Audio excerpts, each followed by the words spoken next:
Here comes Peter Cottontail, hopping down the bunny trail. That means Easter's not very far away. We're going to talk about traditional Easter flowers today and tell you some secrets about them that the professional growers used to make sure they're ready for your joyous celebration. Let's start with the Easter lily.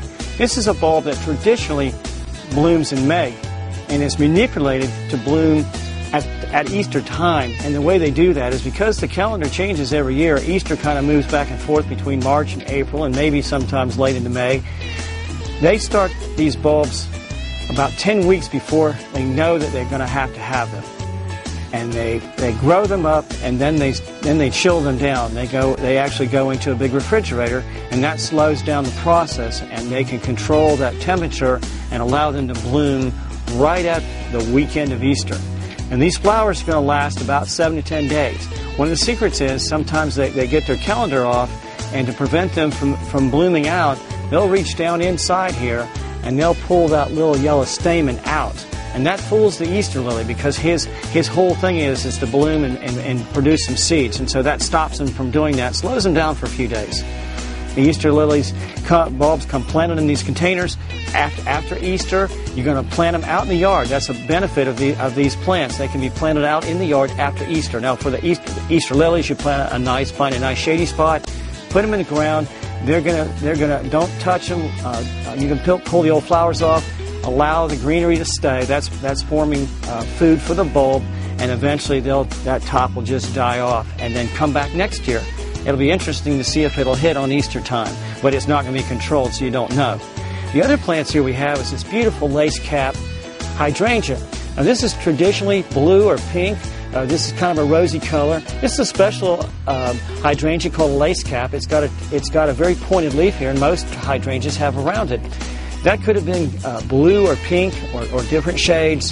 I think for Easter they wanted more of a pink color. But when you take this home and you enjoy it, you put it out. These are called bracts, by the way. These are not flowers. The flowers down inside there. You take these home. You enjoy them. You put them in give them some good light, sunny window, and then after Easter, then we're going to plant them in the ground. Again, we're going to want to find a shady spot, moist soil, not wet. Don't let them dry out, and you'll be enjoying those for years to come. A little acid-type fertilizer, like aluminum sulfate, will turn them blue. A little dolomite or a lime that's on the alkaline side will then turn them back pink. So you can play with them and make them multicolors if you want to. Another traditional flower that it's interesting because it's a long day, short day, long night plant that blooms generally in the fall. That's its normal blooming period. These are chrysanthemums. They've also been manipulated. Now traditionally, you don't typically see the pinks or the bright yellows. But this time, because we're looking for some nice pastel colors for Easter, these varieties are produced. And to go along with the Easter lilies, we have the white one here, the white chrysanthemum.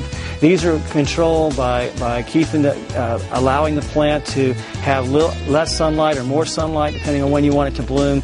So they're targeted to bloom right here at Easter season. We also have this beautiful Riger begonia, which is a bulb. And this is something that can be kept in a pot. It can grow on a nice, sunny, lighted porch. It can go inside. You used to be able to buy the bulbs, and now they pretty much come already planted and growing for you to enjoy. We also have this beautiful little dish garden where we have the chrysanthemum. We have this spider plant. There's a little impatient seed that got started. That'll be colorful. We have this little creeping fig. So that would make a beautiful centerpiece for your Easter table.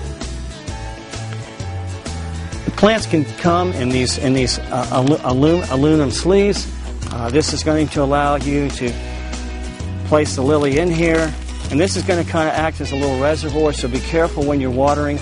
You want to make sure that you control the water and it doesn't stand in here long periods of time. You want the soil lightly damp, not dry, not too wet.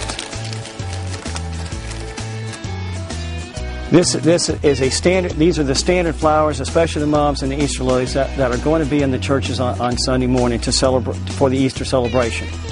We hope that you'll enjoy these. You'll take some home. You'll have your own celebration, and then you'll be able to put these out in the ground to remember them year after year. Have a great gardening day.